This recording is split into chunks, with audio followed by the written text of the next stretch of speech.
자, 오늘도 딘사이트S 다냐 선생 만나보도록 하겠습니다. 어서 오세요. 네, 안녕하십니까. 네, 반갑습니다. 방송 직전까지 뭔가 엄청나게 준비를 하시는 것 같아요. 네. 바쁘시죠? 오늘 아침에들. 아침에는 제일 바쁘죠. 이제 새벽 네. 시장부터 보면 오늘 같은 경우도 미국 시장을 보는데, 음. 어, 하락, 나스닥은 이제 하락하는 시점에서 트럼프 말 한마디, 트위터 하나가 시장을 확 돌려놨어요. 오늘 이제 다보스 포럼에서 전 세계적으로 금리를 내려야 된다. 유가를 내려야 된다. 그래야지 러시아 우크라이나 전쟁 종전 온다. 이렇게 지금 얘기하면서 이제 1월 달 금리 인하 단행하는 것이 아닌가 이러한 기대감이 이제 반영되면서 기술주들 특히 다우 역시 상승폭을 확대했고 장 막판에 상승 마감했다라는 거예요. 그리고 이제 다보스 포럼에서 트럼프가 이제 그 인터넷 온라인 전화로 얘기했던 부분에서 우리가 잘 봐야 될 부분들은 관세를 일괄적으로 부과하지 않고 차등 부과하겠다. 그러니까 니들 미국에다 생산기를 지어라. 이런 논점이었거든요. 그래서 일단 시장에서는 금리 인하에 대한 기대감들이 반영되면서 다우와 나스닥, S&P 상승 전환됐고 반도체만 소폭 하락하는 그런 모습이었어요. 이렇게 보면 이제 미국 대통령의 발언 굉장히 세게 보여주고 있지만 임기 초기 때문에 뭐든지 할 수 있다는 제스처를 보여주는 건 굉장히 중요해요. 하지만 여기서 우리가 이제 숨겨졌던 오늘 기술주들이 하락했던 것들 보면 실업률이었거든요. 실업수당 신규 청구 건수가 예상치보다 증가했고, 근데 질적으로 살펴보니까 실업수당을 2주 이상 청구한 건수가 3년 내 최대라는 거예요. 그렇다면 지금 고용이 안정됐다라고 하지만 여전히 이제 고용이 좀 불안정한 그러한 시점이기 때문에 트럼프 입장에서는 미국의 제조 설비를 갖춰라 이렇게 얘기하는 부분이거든요. 그리고 지금 이제 블랙록의 CEO가 기고한 글을 보면 10년물 금리가 5.5%까지 가능하다라는 거예요. 그런 물가채권 같은 경우도 입찰을 했는데 금리가 오른 걸로 이제 입찰이 마감됐다 이런 얘기가 나와요. 그러면 결국에 장기채 금리 상승 이 부분은 인플레이션에 대한 우려감들이 여전히 남아있다라는 것이고 그리고 이제 국내 증시는 이제 오늘 마감 후에 다음 주 목요일까지 휴장이지만 2월 1일 날 트럼프 입장에서는 캐나다와 멕시코 그리고 중국에 대해서 25% 관세를 부과한다 이렇게 얘기를 했거든요. 그러면 2월 1일이 토요일이에요. 그렇다면은 국내 증시가 개장하는 다음 주 금요일 이 시점에서는 굉장히 시장의 어떤 변동성이 커질 수 있는 그러한 요인이 될 수 있다. 이렇게 보여지고 있고요. 결국에 금리 인하에 대한 기대감들 때문에 오늘 기술주들 나름대로 상승하는 그런 모습 보였어요. 모처럼 제약바이오가 강세를 보였고 원전이 3일 연속 강세를 보여주고 있고요. 그다음에 방산기계도 강했고 미디어와 통신 섹터 강세로 마감했습니다. 하지만 반도체라든가 양자, 항공, 모바일 섹터들이 약세를 보였고요. 이런 요인들로 인해서 이제 머스크는 니들 돈 없잖아 이렇게 무시를 했지만 시장에서는 이제 원전 AI 투자를 확대하려면 전력에서는 원전에 대한 기대감들이 굉장히 많이 나오고 있거든요. 그래서 뉴스케일 파워라든가 콘스텔레이션 에너지 원전 관련주 노클로까지 이제 강세를 보였고요. 그 다음에 모더나 모처럼 강세를 보였고, 그 다음에 제너럴 일렉트릭이라든가 에보트, 인페이지 에너지, 솔라이트, 디어 굉장히 강한 모습이었습니다. 하지만 실적에 대한 경고가 나온 일렉트로닉 아츠가 급락이 나왔고요. 그 다음에 니들 돈 없잖아, 소프트뱅크 돈 없잖아, 오픈AI 니들 돈 없잖아. 그래서 어제 이 기대감 때문에 ARM이 15% 이상 급등했다가 오늘 새벽에는 8% 이상 급락 마감한 그런 모습을 보여줬어요. 그리고 마이크론이라든가 양자에서 아르깃 퀀텀, 실스크 이런 것들이 낙폭이 크게 나왔고 ASML 역시도 하락 마감하는 그러한 모습이었습니다. 오늘 같은 경우도 우리가 이제 지켜봐야 될 부분들은 M7 관련주들은 장 초반까지 장 오후장 새벽 4시까지는 마이너스권을 이룩했는데 결국에는 금리 인하에 대한 기대감으로 상승 마감하는 그러한 모습들을 보여줬거든요. 특히 지금 보면 이제 메타라든가 아마존, 자, 이런 것들이 이제 신고가를 경신하고 있어요. 아마존이 신고가를 경신한다라는 거는 결국에 데이터 센터라든가 인공지능에 대한 시장의 기대감은 여전히 살아있다라는 것이고요.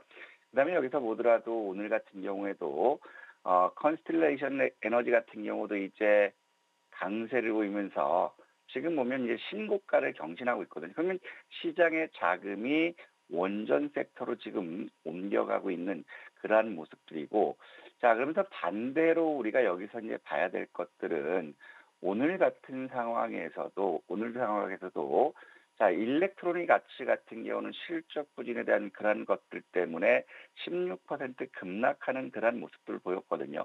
최근 들어서 실적이 부진한 것들은 개파락해서 하락하는 모습이지만 여기서 추가 하락하는 것보다는 개파락을 메꾸는 반등이 나올 수 있다는 거죠. 그렇기 때문에 이렇게 급락한 주식들 손절하는 것보다는 반등을 기다리는 것이 오히려 지금 상황에서는 좋지 않을까 이런 말씀드리고 싶고, 또 메타 역시도 오늘 상황에서는 굉장히 좀 좋은 흐름들을 보여줬어요. 그래서 지금 삼성전자 역시도 XR 기기 새롭게 이제 출시할 것이다. 이런 상황에서 지금 이제 메타 같은 경우도 신고가를 돌파했거든요. 지난 12월 11일 638달러 아직 안 왔네요. 여기 신고가 돌파를 목전에 두고 있다라는 거예요. 그러면 이 M7 쪽들도 여전히 순환매가 빠르게 나오고 있다라는 것 굉장히 긍정적이고, 그다음에 지금 보면 이제 원자재 쪽에서 보면 지금 이제 구리가 반등이 나왔고요. 그러면 이제 어제 강세를 보였던 천연가스가 소폭 하락하는 모습을 보여줬지만 이제 곡물류들, 옥수수라든가 대두 역시도 강세를 보였어요. 그리고 비트코인이 오늘 굉장히 좀 급반등을 움직이는 그런 모습 보였거든요. 그러면서 이제 십자 형태로 캔들로 마감하는 그런 모습인데 오늘 같은 경우 0.39%가 하락했어요. 그러면 여기서 이제 비트코인은 그동안 가상화폐를 쳐다보지도 않았던 우리 버핏 큰 형님께서도 이제 가상화폐에 대해서 투자를 하겠다 결심을 하는 그러한 보고서들이 나왔어요. 그렇다면 이런 것들은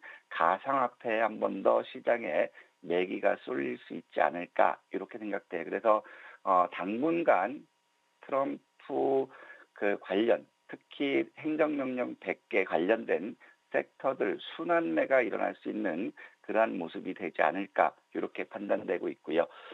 중국 시장을 보면 경기 부양에 대한 기대감, 정부의 의지들 이런 것들은 지속됐거든요.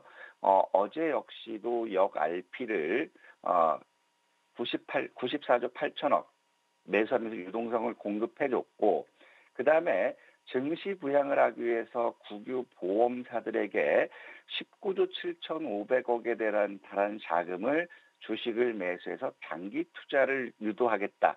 이 발표가 나오면서 상해는 상승 반전했지만 여전히 관세에 대한 부담감 때문에 심천과 항생은 하락 마감하는 그런 모습이에요.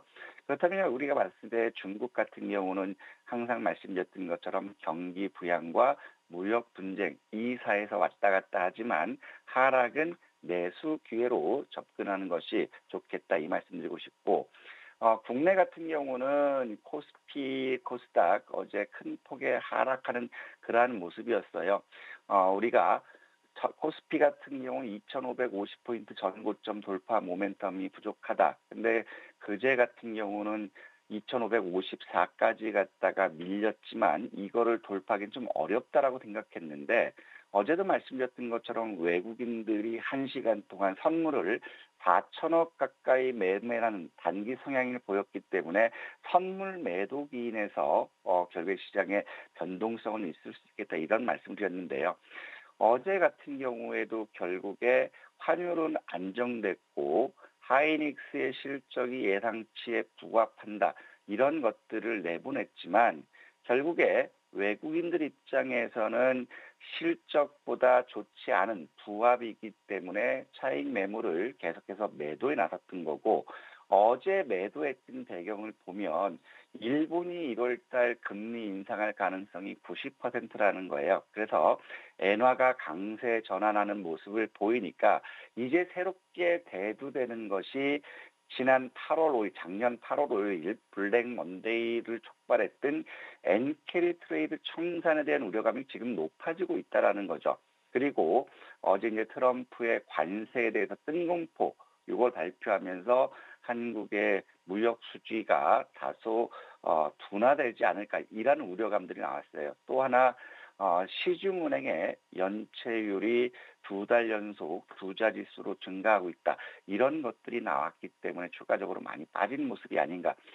여기서 이제 외국인들의 매도를 우리가 한번 살펴본다면 추석 연휴에 따른 불확실성에 따른 매도 물량 이것일 수 있지만 결국에 모건 스탠리 캐피탈 인덱스가 다음 달 지수 변경을 해요. 작년에 코스피가 전 세계 꼴등에서 두 번째로 했기 때문에 이번에는 편입 종목보다는 편출 종목이 많을 것이다라는 이제 증권사들 전망들이 나오고 있거든요. 그래서 외국인들의 매도가 크게 증가된 것이 아닌가 이런 생각이 들어요. 하지만 이제 원달러 환율을 본다면 아직도 미흡하지만 1,437원으로 이제 마감하는 그런 모습이었고요. 일단 1,240원대로 돌아왔을 때 이제 시장은 강한 눈물을 기다릴 수 있는데 이런 것들이 이제 반영되면서 이제 시장 코스피 거래대금은 10% 감소해서 9조 9천억으로 갔고요. 코스닥 역시도 6% 감소한 7조 원대를 기록했다라는 거예요. 전일 외국인들 코스피 매수하면서 순매수 전환, 자 이게 또 더 늘릴 것인가 이런 기대감 갖게 했지만 하루 만에 코스피 6,200억 매도하면서 300억 누적 순매도로 전환됐고 코스닥에서도 1,000억 순매도하면서 6,100억으로 늘렸고요. 특히 선물에서는 5,500억 매도 폭탄을 늘리면서 1조 6,700억 순매도로 늘렸거든요. 현선문이 동시 매도하는 그러한 모습인데 어제 같은 경우도 외국인들 매도를 보면 12시 26분까지 선물에서 약 6,060억 이상을 매도했는데 또 불과 1시간 7분 만에 여기서 1,200억 가까이 매수하면서 4,850억대로 줄였어요. 그러다가 3시 14분 장 마감 가면서 6,880억 수준까지 매도를 늘렸다가 결국에 마감에서는 5,453억으로 줄였거든요. 그럼 요걸 봤을 때 외국인들 입장에서는 오늘 선물에서는 대략적으로 1,400억 미니멈 1,400억 정도 매수할 여력은 있다. 하지만 설 연휴 위험을 회피하기 위해서 또 매도가 나온다면 지수는 흔들릴 수 있지만 과거 통상적으로 우리가 경험했을 때 명절을 전에 기관들 매수로 인해서 대부분 상승 반전시키는 경우가 많았다라는 거죠. 그래서 오늘도 외국인들의 매도로 인해서 지수가 하락한다면 우리가 매도 현금화 쪽은 오후장 마감 무렵에서 그 시점에 한번 결정하는 것이 좋지 않을까 싶고요. 그다음에 시장에서도 지금 CMA는 계속해서 자금 유입되면서 87조 원대를 돌파했어요. 하지만 연말 자금 수요 때문에 마켓머니 펀드가 1조 9천억 나가면서 지금 205조에서 201조 7,200억으로 줄었거든요. 하지만 마켓머니 펀드 200억 이상은 긍정적으로 판단된다라는 것이고 또 수익증권 그동안 해외 주식형 수익증권으로 자금 유입이 급증했는데 최근 들어서는 6,100억 자금이 들어오거든요. 그래서 65조 원대를 확보했다라는 것. 그러면 유동성 측면은 긍정적이다. 그래서 오늘 외국인들이 장 초반 매도해서 지수가 빠진다 하더라도 겁내지 말고 우리는 매수 쪽으로 대응하자 이런 말씀드리고 싶고 오늘 이제 행사를 보면 이제 갤럭시 관련 행사들이 많아요. 갤럭시 25 출시를 했고 또 갤럭시 링 출시를 했고 그다음에 뉴 갤럭시 AI 구독 출시를 하는 그러한 모습이기 때문에 오늘 갤럭시 부품주들 한번 움직일지 보고 그다음에 리카네맘 유지 요법 정맥 주사 FDA 오늘 승인 날 것으로 이제 전망하고 있어요. 그러면 리카네맙은 뭐냐면 치매 관련 치료제예요. 그래서 제가 제약 바이오 쪽에서 치매 관련주들이 움직일지 한번 봤으면 좋겠고, 그 다음에 27일이거든요. 월요일. 아랍헬스 2025 행사가 있어요. 여기서는 이제 AI 의료기기라든가 AI 헬스케어라든가 AI 진단 이런 쪽이 포함되기 때문에 우리는 쉬는 날이기 때문에 헬스케어 쪽 역시도 반등을 기대해 보죠. 그러면 오늘 우리가 오전장에 집중을 한다면 바이오와 원전 이쪽을 우리가 1순위로 한번 봤으면 좋겠고, 두 번째로는 이제 통신과 헬스케어, 그다음에 스마트폰 요렇게 나눠서 보면 좋지 않을까 생각됩니다. 네. 자, 이어서는 오늘장 또 핫이슈 종목을 체크를 해보도록 하겠습니다. 먼저 리뷰를 몇 가지 해보도록 할게요. HFR과 유진로봇. 유진로봇 대해서는 뭐 저희 다 다른 로봇주도 계속 리뷰하면서 수익률을 계속 체크를 하고 있는데 두 종목은 RFHIC, 네? RFHIC 유진 로봇이 아, 이 아니고요. 종목이 아니군요. 네네, RF RFHIC 통신 통신. 장비죠. 네네. FHIC. 요거 다시 한번 좀 정정해서 그럼 유진로봇과 그 종목 두 가지 먼저 한번 리뷰 들어볼까요? 오늘은 HFR하고 RFICC의 통신주거든요. 네. 우리가 지난 이제 12월 23일 날, 자 지금 위성을 발사시키고 인공지능을 발사시키고 자율주행을 확대하려면 반드시 필요한 게 통신이다 이런 말씀을 드렸어요. 네. 그래서 우리가 이제 그때 했던 게 HFR하고 RFIC인데 일단 지금 보면 RFICC 같은 경우는 이제 목표가 부분이 이제 왔어요. 우리가 이제 23,000원, 23,000원으로 지난 1월 23일 날, 1월 6일 날 23,400원으로 목표가를 이제 상향했는데 어제 상황에서 23,200원 부근까지 왔어요. 그럼 지금 통신주들이 왜 움직이냐면 이제 통신 설비 투자도 확대되는 그런 시점인데 실적이 좋아지거든요. 지금 HFR 같은 경우는 2024년도에는 적자 확대예요. 2023년도에 84억에서 168억으로 확대되는 그런 국면이기 때문에 통신주들은 2024년이 주가 바닥이 났던 거죠. 그러면서 2025년도 같은 경우는 미국의 프론토리라든가 그다음에 해외 매출이 기대되고 특히 AI 기반 광트랜시버 검증이 완료됐다라는 거예요. 즉 HFR 같은 경우는 이런 것들이 됐기 때문에 이제 통신뿐만 아니라 이제 자율주행 플랫폼으로 진출한다라는 것이고 또 자회사에서 이음오지 특화망 솔루션 공급하고 있다라는 거예요. 그래서 오늘 같은 경우도 보면 이음오지 관련 정부 지원이라든지 이런 기사들이 나왔기 때문에 결국에 통신주들도 오늘 갈 수 있는 그러한 모습인데 일단은 저는 23,400원을 목표가를 제시했거든요. 900일이 있어서. 그래서 일단 반등 시 매도하고 900일 앞 돌파하면 지지받으면 좋겠지만 900일 저항은 클 것 같아요. 그래서 23,000원 전후에서는 매도하고 어디서 매수하냐면 다시 16,000원에서 18,000원 부근이면 다시 재매수해서 이번에는 23,400원 돌파하는 모습을 기대하자. HFR 같은 거 그렇게 말씀을 드렸겠고요. RFIC도 똑같은 맥락이에요. 지금 HFR과 같은 맥락으로 통신 부품도 미국의 설비 투자 역시도 증가되기 때문에 제가 강조했던 건 통신 섹터는 연말 연초에 극성수기이기 때문에 주가 상승 모멘텀 된다 이런 말씀 드렸는데 HFR 같은 경우 RFIC 같은 경우도 마찬가지예요. 2024년 영업이익이 56억이에요. 전년 23년 3억이었거든요. 그러면 이거는 영업이익 증가율만 보더라도 1630% 서프라이즈예요. 근데 이 실적이 2025년도 역시도 227%로 또 영업이익이 급증하고 있다는 거예요. 그래서 지금 현재를 보면 미국이라든가 국내라든가 신규 주파수 경매 실시를 하기 때문에 통신주들이 관심이 있는 것이고 그다음에 미국이 중국을 견제를 더 심화하기 때문에 화해를 내치하는 통신 부품들의 국내 기업들이 수혜를 받을 것이다. 또 통신 부품들이 앞으로 설비자가 증가될 수밖에 없는 것은 인공지능 시장이 투자 확대는 활성화돼요. 그러면 트래픽이 증가되는 것은 기정사실이죠. 이에 따라서 전송망 인프라 투자는 확대될 것이다. 그래서 지금 통신 섹터들은 2025년도도 있지만 2026년도 더 좋아지는 그런 맥락을 보여줬기 때문에 통신주들은 조정 시 매수 쪽으로 접근하자 이 말씀드리고 싶습니다. 네, 이렇게 해서 RFHIC와 HFR 두 종목에 대한 리뷰 들어봤습니다. 자, 오늘 공략해 볼 만한 핫 이슈 종목은 어떤 이슈에서 고르셨을까요?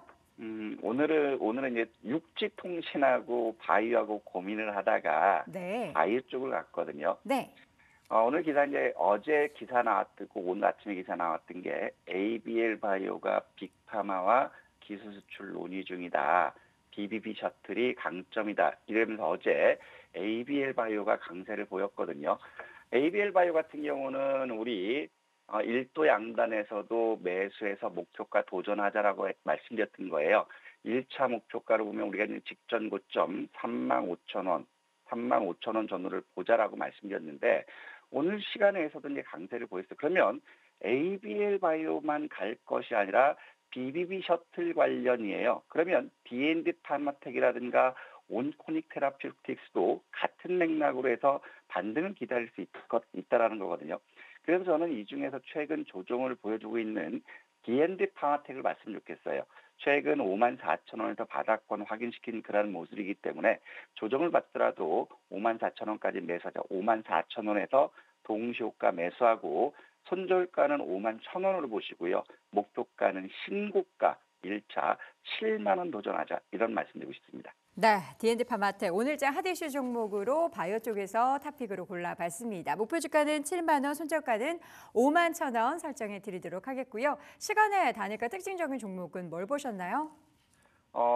이스페타시스가 제2호 인수 계약을 해지했어요. 그렇죠. 그래서 이제 이스페타시스가 시간에 강세를 보였는데 그러면 이제 이스페타시스가 유상증자를 축소하고 제2호를 인수를 포기하면 그동안 그 이슈로 빠졌기 때문에 제자리 찾아갈 거고요. 그럼 이수페타시스가 가면 이수화학도 있고 이수 스페셜티도 있죠. 그래서 이수그룹주들 한번 오늘 트레이딩 관점에서 한번 잘 봤으면 좋겠습니다. 페타시스 제휴 인수계약 해지에 따른 유상증자 규모 축소 소식과 함께 또 오늘 본장에서는 어떠한 일을 보이게 될지 주목해 보도록 하겠고요. D&D 파마텍 다시 한번 핫 이슈 종목 체크해 보시기 바랍니다. 딜사이트S 단양 선생 함께했습니다. 고맙습니다. 네, 감사합니다.